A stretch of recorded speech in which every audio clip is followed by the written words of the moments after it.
Saudações, queridos amigos, muita paz, que a paz do nosso querido Mestre esteja em nossos corações, que a espiritualidade boa, amiga, que nos ajuda na divulgação da doutrina espírita esteja conosco nesse instante, nos trazendo paz e luz no coração.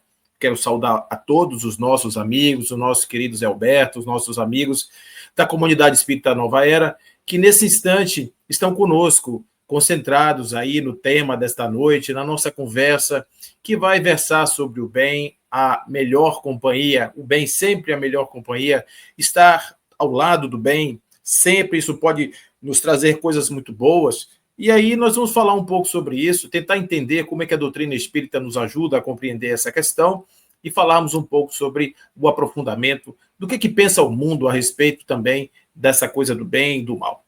Então eu saúdo a todos, agradecido mais uma vez pelo convite, e vamos começar a nossa conversa de hoje. A questão do bem e do mal é algo que intriga a humanidade há muitos e muitos milênios, eu diria. Porque, de certa forma, toda cultura, quando ela se forja, ela é eivada em cima dessa grande questão. O que é a existência humana? O que faz com que a existência humana seja da forma que é? Por que o homem ainda age dessa forma? Por que existem tantas coisas desagradáveis nesse planeta? Um planeta que, a princípio, poderia nos dar tantas coisas maravilhosas, poderia nos dar, dada a sua natureza exuberante de cores, de formas, ele poderia nos dar tantas coisas maravilhosas, mas, no entanto, não é isso que acontece. Vira ano, entra ano, sai ano, a gente vê sempre se repetirem certas coisas que estão acontecendo no âmbito da humanidade, sobretudo, e não só isso, também as coisas que a própria natureza ela faz por conta da sua própria dinâmica, né? Então a gente vê que a presença do agradável, do desagradável, do correto, do que aparentemente não é correto, está acompanhando sempre essa existência. Dizemos que por conta disso esse planeta é um planeta de provas e expiações, porque estamos aqui, de alguma forma, para experimentar esses dissabores da existência e, a partir daí, com essas experimentações, nós, então, nos colocarmos como aqueles que vamos aprendendo nos nossos passos, a partir dos nossos erros, aprendendo as coisas do jeito que as coisas devem ser, do ponto de vista do espírito. Fazer eclodir as potências do espírito a partir justamente dessa experiência. Muitas vezes uma experiência que não é boa, uma experiência desagradável.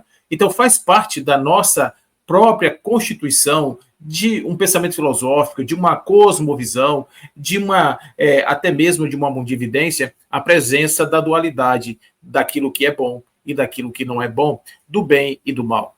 Isso é tão forte, que dentro da cosmogonia se criou espaços para a presença do mal, para a existência do mal. Então a gente pode até imaginar, do ponto de vista da divisão, da territorialidade desses conceitos, nós temos o céu, que é o lugar das delícias, que é o lugar dos planos superiores, dos espíritos elevados, etc. E temos o inferno, que sempre povoou, de um certo modo, a nossa imaginação, como se fosse uma peça dos arquétipos interiores do inconsciente. Então, o inferno, ao contrário do céu, é o lugar onde existe o dissabor, onde existe a tristeza, onde existem as mágoas, onde existe a punição, onde existe aquele pranto e ranger de dentes, tanto assim relatado por Mateus no seu evangelho. Então, em todos esses lugares, nós vamos encontrar essa dicotomia com os representantes legais. Então, no caso do bem, nós teríamos a presença de Deus, e no caso do mal, nós teríamos a presença do Satanás e daquelas outras figuras que não são as figuras representativas exatamente dos nossos anelos, mas que estão presentes no imaginário. Quando uma pessoa não está, de certa forma, andando nas trilhas do bem, dizemos que ela está sendo atraída pelo mal. Estamos que a companhia dela, de certa forma, está desse lado. E isso acontece também do ponto de vista espiritual menor, porque há também aquelas percepções das obsessões terríveis pelas quais passam as pessoas, aonde com esses anelos, com essas vinculações, essas pessoas se dizem acompanhadas por espíritos que estão ligados a essa energia do mal. Então, o bem e o mal estão sempre aí presentes na nossa imaginação. Mas se nós fizermos, então, uma volta ainda mais na questão do pensamento, vamos encontrar que na natureza humana existem explicações que podem estar por trás dessa presença do mal. Não necessariamente pela presença de um ente representativo ou de um lugar específico, mas que o próprio homem, na sua construção, na sua evolução, na sua própria dinâmica, possa ter a representatividade do mal e do bem em seu caminho evolutivo. Né? Então, a gente imagina que o homem possa estar no exercício do seu livre-arbítrio, possa estar no seu próprio caminhar do despertar da consciência, sendo o agente do bem ou sendo o agente do mal.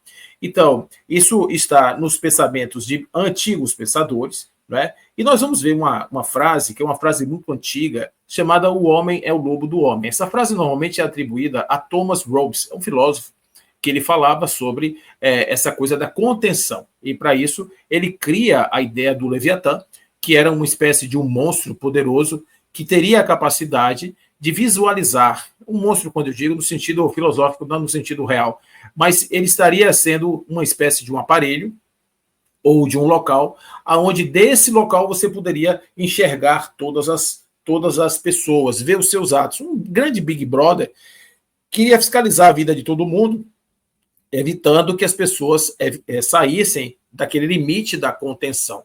E ele fazia isso porque ele dizia que o homem não merecia confiança, que o homem nascia mal, que a sua propensão natural era para o cometimento de crimes e, portanto, ele precisava sempre da contenção. Esse tipo de situação é legal pensar, porque imagina só o seguinte, tá bom, existe o mal, mas existe a sociedade, existe o convívio social. E aí como é que eu faço com o mal? Porque eu não tenho nada a ver com o seu mal, o vizinho de lá também não tem nada a ver com o seu mal. Então, o seu mal deve ficar circunscrito, desculpe, gente, à sua pessoa, ao seu mundo íntimo, e não a essa outra possibilidade de alcançar pessoas fora dos seus domínios de prejuízo. Você pode até se prejudicar, olhando do ponto de vista apenas social, olhando do ponto de vista apenas do convívio, não, claro, do ponto de vista da fraternidade, do ponto de vista do amor, olhando do ponto de vista só utilitarista mesmo, sim. Né? Então, você pode ficar dentro da sua casa, seus pensamentos, seus sentimentos e até as suas ações ali dentro, desde que não prejudique ninguém, você pode até estar vivendo o seu mundo íntimo assim. Agora, saiu dali, alcançou outra pessoa, ou até mesmo dentro da própria casa, alcançou outra pessoa, saiu dos limites do eu e foi em direção a outra pessoa, aí não. Aí é preciso que haja um direito, é preciso que ocorra ali alguma coisa para garantir àquela pessoa que foi afetada que ela não seja mais afetada, que aquilo que é o seu livre-arbítrio pare exatamente na porta do direito da pessoa. Sua liberdade vai até onde começa o limite de outra pessoa. E você não pode ultrapassar esse limite a despeito de você dizer que tem liberdade. Você tem, mas é uma liberdade cerceada, é uma liberdade limitada, porque estamos vivendo em sociedade. Então, como é que eu faço com uma situação como essa? Né? Essa ideia do homem é o lobo do homem, embora seja atribuída a Thomas Hobbes, essa frase é antiga. Essa frase é de um pensador grego chamado Plauto, que ele era também escritor de peças de teatro, e ela vai aparecer nesse lugar, né? Nos seus textos. Isso é muito, muito antigo. Né? E Thomas Hobbes se apropria disso para dizer que o homem realmente é um ser muito mau. Embora Rousseau depois vá dizer que o homem nasce bom, embora tenha essa divisão e que ele seja proponente de um contrato social onde as pessoas vão, de certa forma, combinar direitinho o que é que vão fazer do ponto de vista da sociedade, o mal, ele não somente ele deve ser contido, como ele também deve ser analisado pelos aspectos negativos que trazem a própria pessoa. A pessoa pode não estar causando nenhum prejuízo a outrem, mas está causando a si mesmo. Ou seja, em qualquer lugar que ele esteja, ele deve ser contido externamente e internamente ele deve ser tratado, ele deve ser acompanhado, porque o prejuízo que o mal causa é um prejuízo de desequilíbrio, é um prejuízo de desarmonia, e ele deve estar sempre sob o olhar atento de alguém que vai trabalhar na sua melhor elaboração ou na sua transformação, melhor dizendo. Pensando do ponto de vista evolutivo, nós temos que a evolução do espírito nada mais é do que uma gradação de estados sucessivos de níveis de consciência. À medida em que a gente vai evoluindo, nossos graus de consciência vão ganhando cada vez mais upgrades, e esses upgrades que nós vamos recebendo no nosso campo de consciência, eles vão nos dando um alargar da visão a respeito das propriedades do espírito que agora estão manifestas. Então, esse alargar de visão é justamente o que a gente chama de evolução. A evolução é isso. Então, quando eu estou evoluindo, eu estou abrindo a minha consciência, alcançando outras finalidades, outras informações, outros campos de energia, outros tipos de apropriação do próprio eu, e com isso o indivíduo vai mudando sua conduta, vai se adaptando mais a uma harmonia e ele deixa de estar vinculado a essas energias dissonantes do mal. O mal será sempre o mal. Isso está dito também na obra de Allan Kardec, quando ele diz que o mal, absolutamente independente de qualquer coisa, ele será sempre o mal e não há como você tergiversar, não há como você fazer coisas diferentes. Kardec, inclusive, no Livro dos Espíritos, na questão 642, ele sugere que nós precisamos fazer o bem no limite das nossas forças. E esse limite das nossas forças nós devemos fazer como uma recomendação, porque, afinal de contas, se nós não fizermos assim, haveremos de estar vinculados a essas consequências do mal que praticamos. Então, no livro Céu e Inferno, isso fica muito claro, que não há um pensamento, não há absolutamente nada que a gente faça que não esteja vinculado às consequências naturais desse ato que nós estamos praticando. Então, se nós somos viajores, somos aqueles que estamos melhorando a nossa capacidade, a nossa qualidade espiritual à medida em que a gente avança no tempo, é natural pensar que os nossos atos dissonantes eles vão causar prejuízos à pessoa, vão nos causar prejuízos, portanto, não faz o menor sentido imaginar que tenhamos qualquer benefício ainda vivendo sob a égide do mal, que eu não chamaria de mal, assim como os espíritos nos dizem também, não existe o mal em si, o que existe é espaços de ignorância. Então, a ignorância, que é, portanto, a falta, a ausência de qualquer significado maior com relação à existência, com relação à questão do que é o espírito, com relação às suas finalidades máximas, maiores, etc. Esse tipo de ignorância, esse tipo de não saber o que é, leva-nos necessariamente àquilo que faz com que nós ultrapassemos as fronteiras e, consequentemente, nós criemos aí as nossas condições dissonantes. Ao final dessa história, nós precisamos entender que dentro do curso do desenvolvimento do espírito existe uma regra de conduta que vai nos orientando, que vai nos guiando na direção da consecução finalística da nossa existência evolutiva. E esse conjunto normativo é o que nós chamamos de leis divinas, leis do progresso, a lei inexorável da liberdade, a lei da igualdade, a lei do amor, da justiça e caridade, que são leis que estão nos puxando, de certa forma, naquilo que é conhecido como teotropismo. Não só um tropismo. Tropismo é um objetivo qualquer. O teotropismo seria a nossa atração na direção de Deus. Estamos sendo conduzidos na direção de Deus. É esse o ponto da evolução. Então, para que isso aconteça, é necessário que, em algum grau de evolução, o indivíduo faça um bom discernimento entre o que está correto ser feito e o que não está correto ser feito. E, obviamente, isso vai aparecer na questão 630 de O Livro dos Espíritos, quando Allan Kardec pergunta como é que se pode distinguir o bem do mal. E os espíritos, as entidades venerandas, vão responder que o bem é tudo aquilo que nos aproxima das leis divinas e o mal é tudo que nos afasta dessas leis. Então, as leis de Deus terminam sendo aquilo que está de certa forma, mais preso àquilo que seria o correto, aquilo que seria a coisa mais certa a fazer. E onde está escrita essa lei? De que forma eu posso acessar essa lei para que, de certa forma, eu possa pautar os meus atos? Observe que ela está escondida em um local, em um armário, que fica guardado no inconsciente de cada um de nós. Questão 621 do Livro dos Espíritos, aonde está escrita a lei de Deus, está escrita na consciência. E a consciência, ela é obnubilada, a gente sabe disso, pelas diversas possibilidades de interpretação semântica das questões da vida. Então, a gente olha a vida e, de maneira subjetiva, a gente faz leituras particulares a respeito das coisas que estão acontecendo e não necessariamente estamos atentos a se isso, de fato, ultrapassa limites, ultrapassa fronteiras, ou se aquilo poderia ser enquadrado dentro do bem e do mal. Indo no Evangelho, que é a fonte segura, da ordem moral ocidental, sobretudo, nós vamos encontrar duas máximas. Primeiro, não fazer a outra aquilo que você não gostaria que fosse feito a você. Ou seja, você vai estabelecer essa condição no sentido de, quando você estiver fazendo alguma coisa, você parar e pensar, vem cá, eu gostaria que alguém fizesse isso comigo.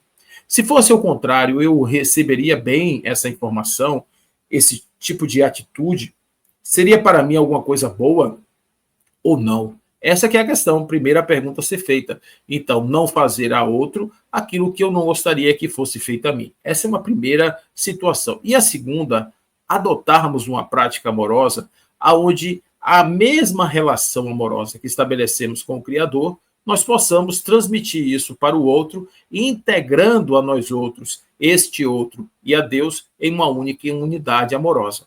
Esse é um esforço maior, porque vai exigir um grau evolutivo bastante avançado, para que eu possa, através da minha condição, chegar a compreender o outro em essência e não em existência. Compreender o outro para além do seu corpo, da sua cor, da sua condição social. Então, eu tenho que ter realmente um nível de abstração para que eu sinta a presença deste outro existindo como manifestação pura de Deus, ao qual eu já devoto um amor profundo. Então, amar a Deus, em primeiro plano, significa reconhecer a Deus na sua grandeza e aprender a amá-lo incondicionalmente. Depois, aprender a reconhecê-lo nas demais instâncias representativas, existenciais, das suas manifestações, que se representam aqui como eu, como uma manifestação divina, e o outro, que também é uma manifestação divina. Amar a Deus e vê-lo nas suas diversas e plurais manifestações me dá a condição de estabelecer uma igualdade amorosa, porque eu não estou amando coisas diferentes, eu estou amando apenas uma única instância, que é a instância divina, nas suas plurais manifestações. Observe que o Evangelho é um padrão de conduta ético-moral extremamente assertivo, extremamente positivo, e que vai nos levar a uma compreensão bastante grande sobre essa ideia do bem e do mal. Porque se eu não posso ainda, não tenho a capacidade ainda de compreender o outro na sua grandeza, na sua inteireza, na sua complexa manifestação divina, eu pelo menos posso fazer esta análise egoísta. Vem cá, eu gostaria que fosse feito comigo? Não, então não faço.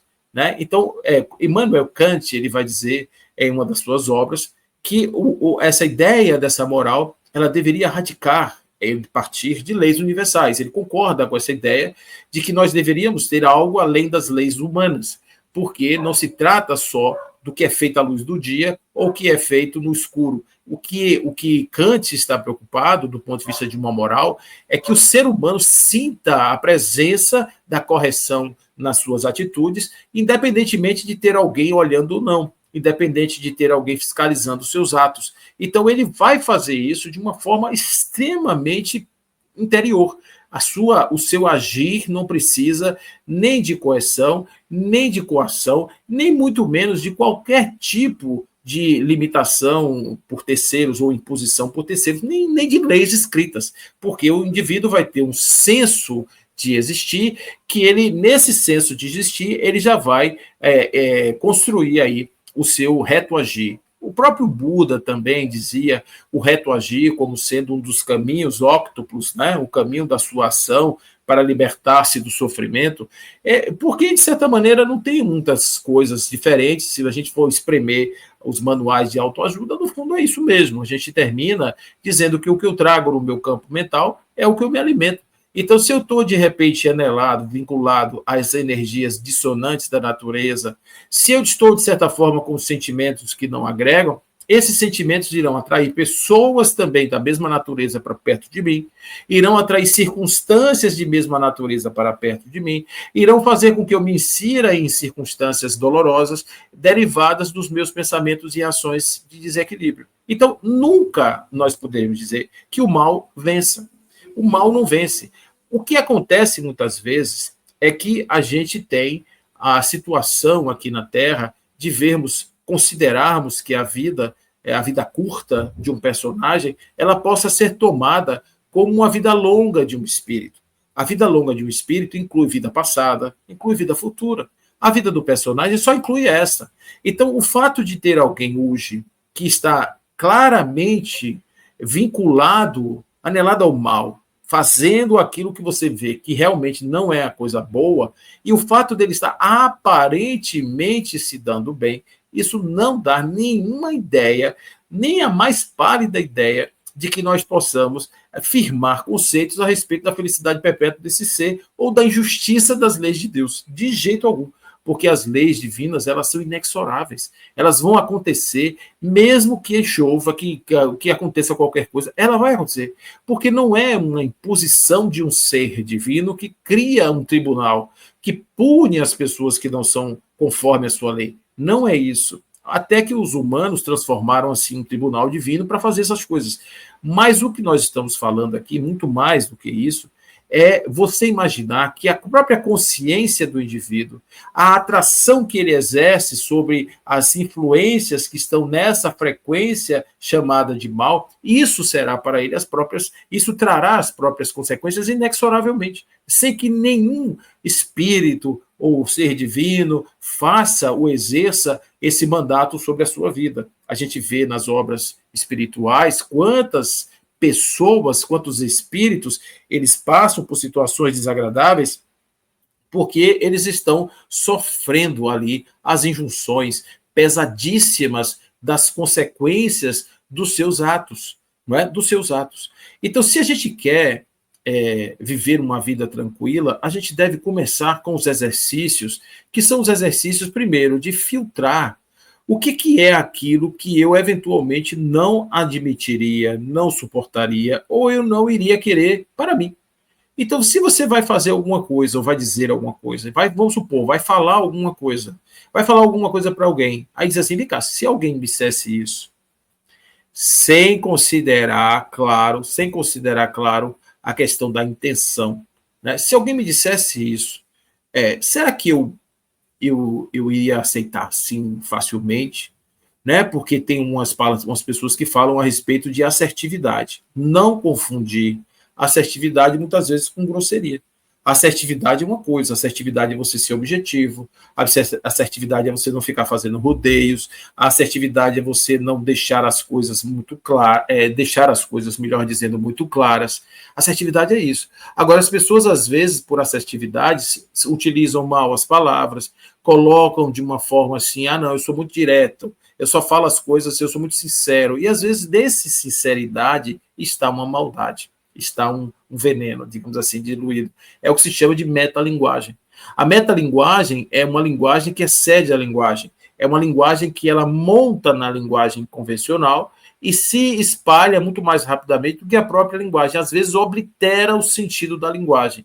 Então, o corpo, por exemplo, quando a gente está falando alguma coisa, o corpo está expressando uma metalinguagem. Uma linguagem simbólica que fala dos sentimentos, fala das impressões, a maneira de se portar, a maneira de se colocar, a maneira de olhar, a maneira de perceber o outro. Tudo isso fala a respeito dessa metalinguagem.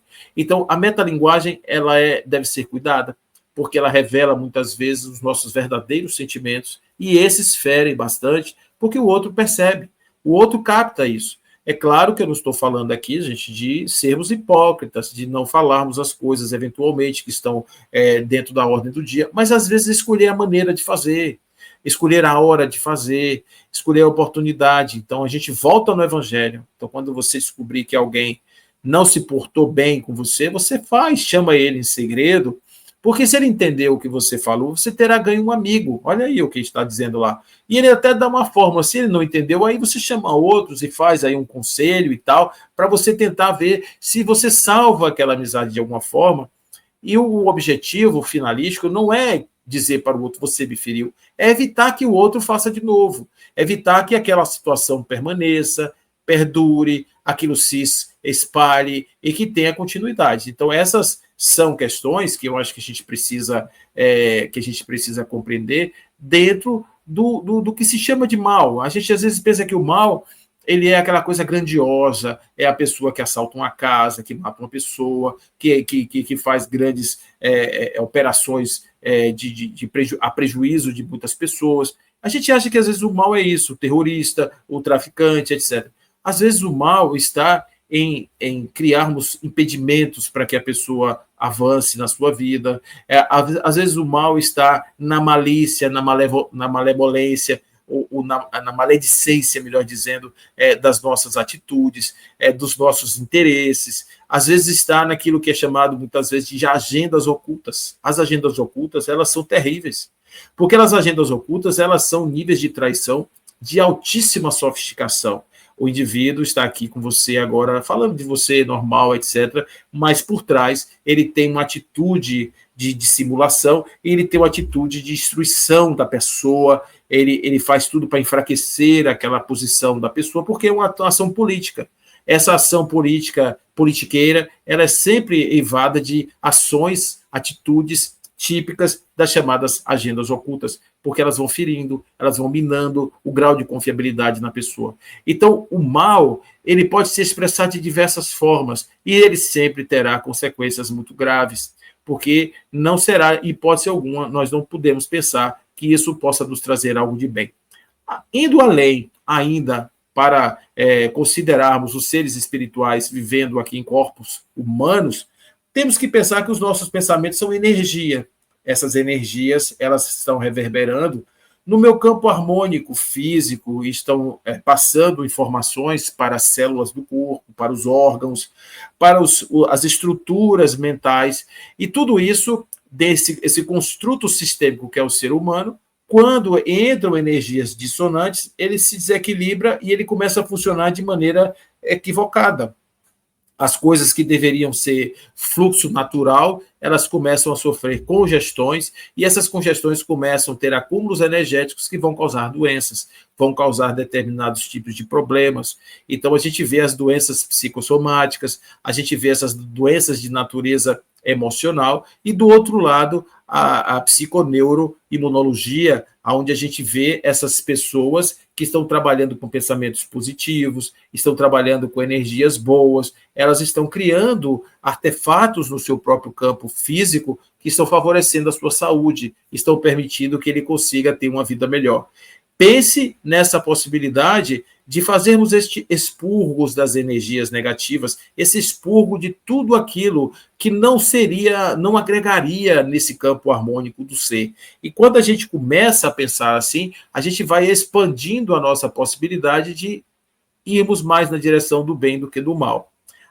Do ponto de vista do estudo dos valores, né, da axiologia, uma coisa a se pensar que a sociedade odierna, a sociedade moderna, ela nos convida para valores que estão sendo mascarados de valores bons, quando em verdade são valores pífios, são agendas ocultas sociais.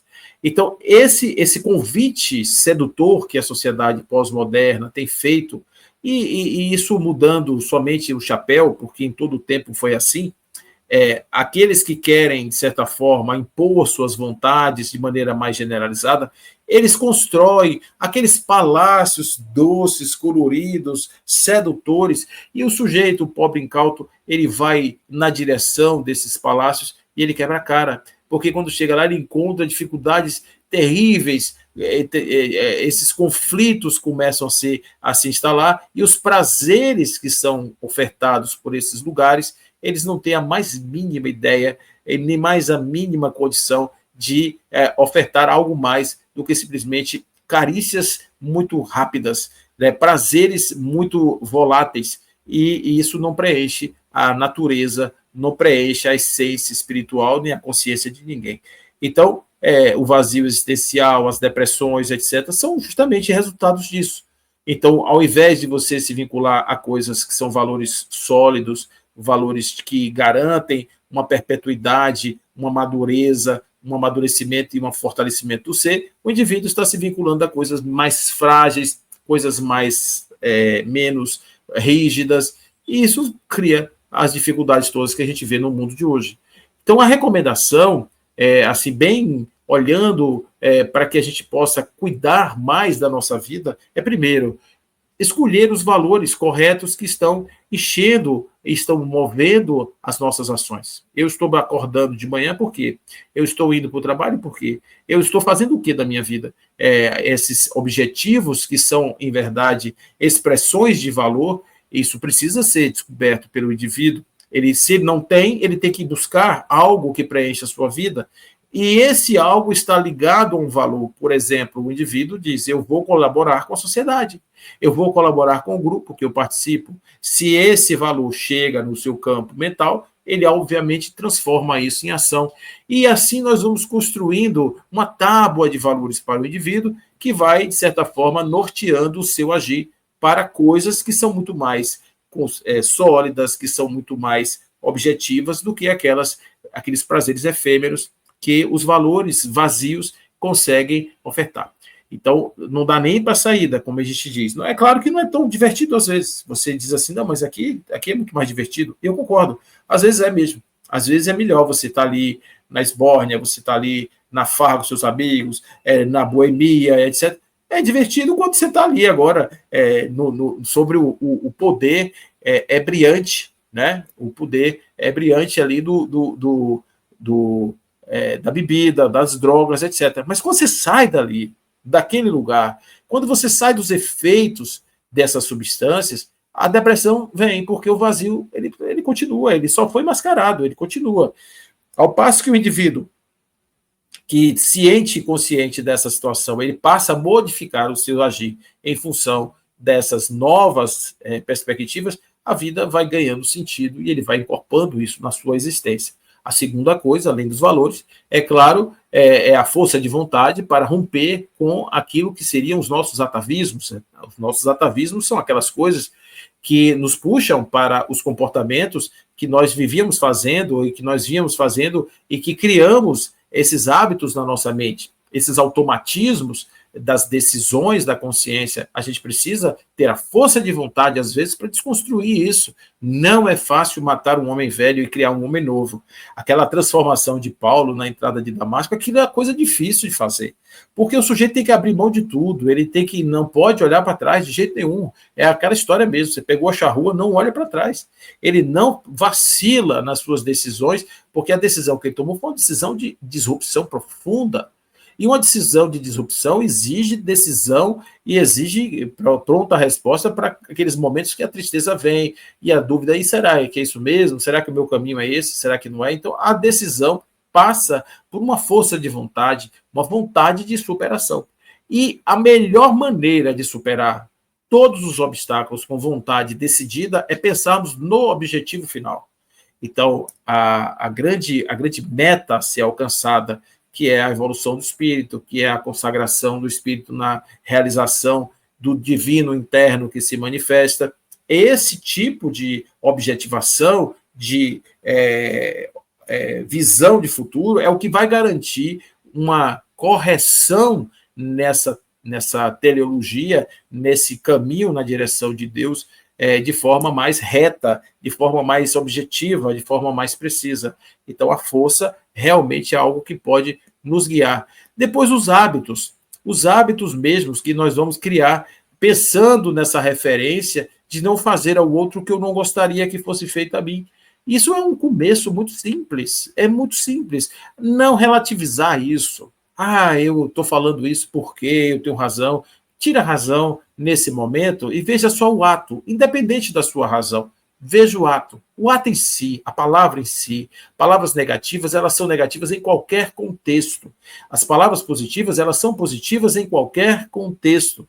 E as adversativas, elas precisam ser pensadas. Porém, entretanto, isso também precisa ser pensado, porque às vezes esvazia a pessoa de esperança, esvazia a pessoa de significado. Então, nós temos que ser o mais cuidadosos possível nas nossas atitudes, nas nossas escolhas, nas nossas conversas, naquilo que a gente fala, naquilo que a gente diz, naquilo que a gente expressa pelo nosso corpo. Ter a mente vazia de interesse de prejudicar a pessoa e os bons interesses, os bons sentimentos nutridos a partir da nossa vinculação com o objetivo maior daquela restituição, daquela relação, aonde eu vou dar ao outro uma oportunidade para o outro se refazer. Eu estou entregando ao outro a chave da sua própria redenção, e dizendo assim, olha, eu estou agora de boa fé te entregando aqui a possibilidade do refazimento. Ou seja lá o que for, qualquer situação que se apresente, nós termos sempre a possibilidade de estarmos numa posição de equilíbrio, para que a nossa consciência, que é aquela que nutre a lei divina, ela não esteja obliterada de uma vontade de crescer e, acima de tudo, da certeza de estarmos fazendo a coisa certa. Então, vincular a nossa vida à energia do bem é a coisa melhor que nós podemos fazer, a sentir que estamos caminhando na direção correta, ao passo que fazermos isso de uma outra forma, numa outra direção, com valores que não são tão sólidos, não são tão nobres, isso talvez não nos garanta nada, absolutamente nada de bom.